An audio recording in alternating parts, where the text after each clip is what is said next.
Hello everyone, welcome and welcome back to this channel. So आज हम discuss करेंगे PYQ UPSC PYQ number 11। तो the question was it has been asked in UPSC 2020। तो question में ये पूछा गया था कि the process of industrialisation in some other countries of Europe was different that in England. Means सबसे पहले तो आपको ये बताना है कि इंडस्ट्रियलाइजेशन होता क्या है and in some other countries of Europe, इसके बारे में बताना है कि क्यों डिफरेंट था देन इन इंग्लैंड। तो आप चाहो तो एक ये बता दो कि France, Russia, Germany, Belgium, Austria, आप ये कंट्रीज ले सकते हो, स्पेन। ये सब कंट्रीज जो थी उस टाइम पे काफी पावरफुल कंट्रीज थी। तो यहाँ पे जो इंडस्ट्रियलाइजेशन हुआ था वो काफी ज्यादा डिफरेंट था। बट ब्रिटेन से कैसे डिफरेंट था?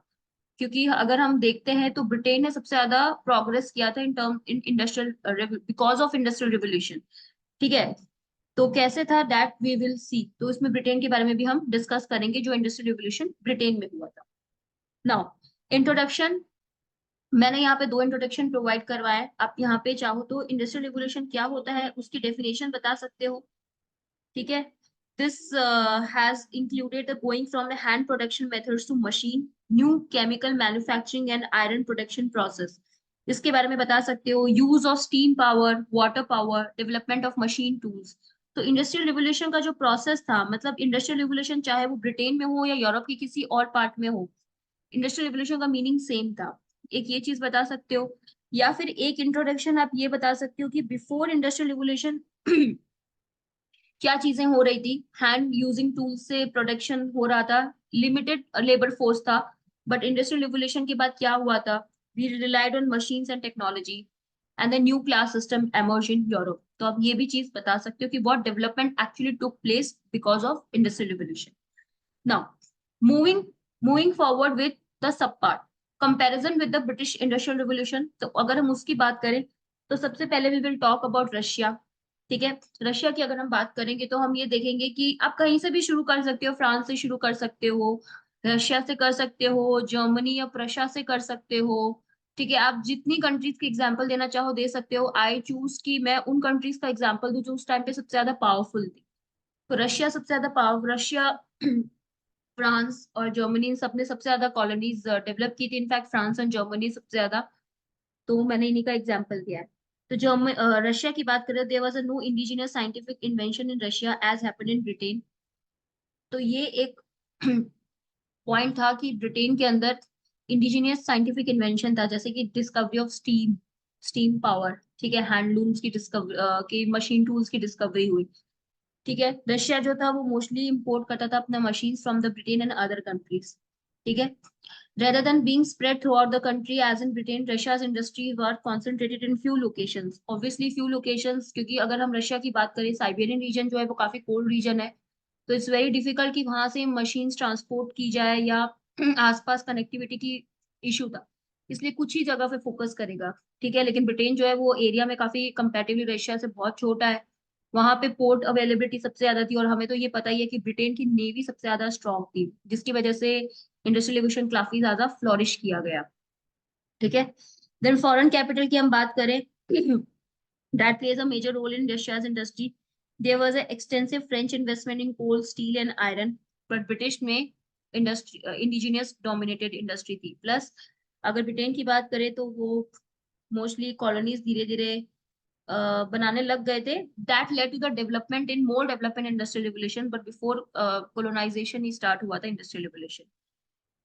ठीक है, फ्रांस की बात करें तो फ्रांस के अंदर अगर हम देखेंगे तो एब्सोल्यूट मोनार्क था, फिर कॉन्स्टिट्यूशन मोनार्क आया। तो वहां का जो था उस तरीके से देखेंगे उन लोगों ने ज्यादा फोकस नहीं किया था। ठीक है, बट फिर भी इंडस्ट्रियल रिवोल्यूशन शुरू हुआ था लुई फिलिप के टाइम पे, 1830 1848, and this is the period of revolution in Europe also.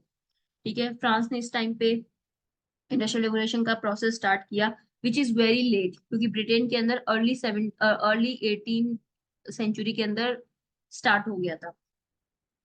ठीक है, फ्रेंच इकोनॉमी जो थी वो मेजरली एग्रेरियन थी। वो हमने देखा था, थ्री स्टेट सिस्टम जो था। ठीक है, तो वहाँ के जो इंडस्ट्रियल रिवोल्यूशन की जो पेस थी वो काफी स्लो थी एज कम्पेयर टू ब्रिटेन। ठीक है, France had a scarcity of coal. ठीक है, क्योंकि मोस्टली इन्वेस्टमेंट जो था वो ज्यादा दूर तक नहीं था। ठीक है, रशिया तक गया था, रशिया में कुछ कुछ इन्वेस्टमेंट किए थे, बट ओवरऑल इन्वेस्टमेंट जो था वो कम था।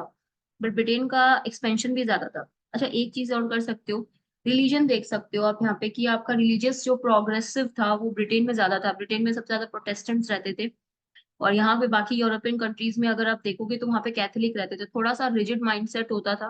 बट प्रोटेस्टेंट जो थे, हमने जब पढ़ा था कि किस तरीके से आगे मूवमेंट हुए थे, अर्लियर हमने प्रोटेस्टेंट वर्सेस कैथोलिक डिस्कस किया था। तो प्रोटेस्टेंट जो थे थोड़े से लिबरल थे, तो they actually promoted the business mindset and the capitalism kind of thing. ठीक है, लेकिन ये बाकी यूरोपियन कंट्रीज के अंदर कैथोलिक थे जहाँ पे रिजिड सिस्टम थे, जिसकी वजह से डेवलपमेंट जो है वो नहीं हो पाया था।